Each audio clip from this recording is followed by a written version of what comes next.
আসসালামু আলাইকুম everyone, welcome to my channel. আজ আমি আপনাদের সঙ্গে ফুলকপি ও আলুর মজাদার এই রেসিপিটি শেয়ার করব। এটা আপনারা গরম ভাত অথবা রুটির সঙ্গে খেতে পারেন, আবার বাচ্চাদের টিফিনে রুটির সাথেও দিতে পারেন।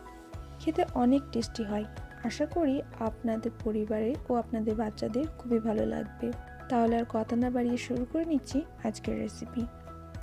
প্রথমে আমি এখানে ফুলকপি ও আলুগুলো ছোট ছোট করে কেটে নিয়েছি। এবার ভালোভাবে ধুয়ে পরিষ্কার করে নেব। এবার ফুলকপিগুলো একটু ভাপিয়ে নেওয়ার জন্য এখানে আমি অল্প নুন ও হলুদ দিয়ে দিচ্ছি। গ্যাসটা হাই ফ্লেমে রেখে 1 মিনিটের জন্য ভাপিয়ে নেব। বেশি সেদ্ধ করব না, তা না হলে ভাজার সময় ফুলকপিগুলো গলে যাবে। এবার আমি জলটা ঝরিয়ে নেব। এরপর আমি প্যানে পর্যাপ্ত পরিমাণ তেল গরম হতে দিয়ে দিয়েছি। তেল গরম হলেই এতে দিয়ে দিচ্ছি 1 চামচ গোটা জিরে ও কিছু কাঁচামরিচ কুচি, আর দিচ্ছি একটা মিডিয়াম সাইজের পেঁয়াজ কুচি। পেঁয়াজগুলো আমি একটু বাদামি রং করে ভেজে নেব। এরপর আমি দিয়ে দিচ্ছি একটা মিডিয়াম সাইজের টমেটো কুচি ও 1/3 টিস্পুন লবণ। টমেটোর সঙ্গে লবণ দিলে টমেটোগুলো খুব কম সময়ে গলে যায়। টমেটো গলে গেলে এতে দিয়ে দিচ্ছি অল্প পরিমাণ জল, 1 চামচ ও 1/2 চামচ ধনে ও জিরে গুঁড়ো, 1 চামচ হলুদ গুঁড়ো, 1/2 চামচ মরিচ গুঁড়ো, 1 চামচ আদা ও রসুনের পেস্ট, 1 চামচ চাট মশলা। এবার এই সব মশলাগুলো ভালোভাবে কষে নেব। মশলা থেকে তেল ছাড়লে এতে দিয়ে দিচ্ছি আধ সেদ্ধ করে রাখা ফুলকপিগুলো।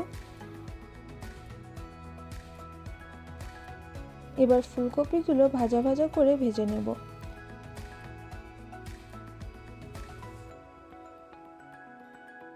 ওই প্যানটায় ফুলকপিগুলো ভাজতে আমার অসুবিধা হচ্ছিল, তাই এখানে আমি কড়াইটা চেঞ্জ করে নিয়েছি। আপনারা আপনাদের সুবিধা মতো কড়াইয়ে ভেজে নেবেন।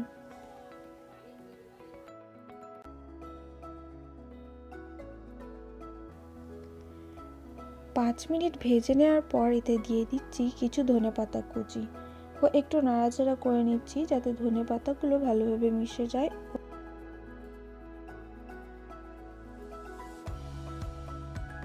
এই তো তৈরি গেল আমাদের মজাদার ফুলকপি ও আলুর ভাজি। এটা খেতে অনেক ভালো লাগে। এটা আপনারা গরম ভাত অথবা রুটি দুটোর সাথেই খেতে পারবেন। আশা করছি আপনাদের বাড়ির সকলের খুব ভালো লাগবে। আমার ভিডিওটি ভালো লেগে থাকলে চ্যানেলটিকে সাবস্ক্রাইব করে নেবেন।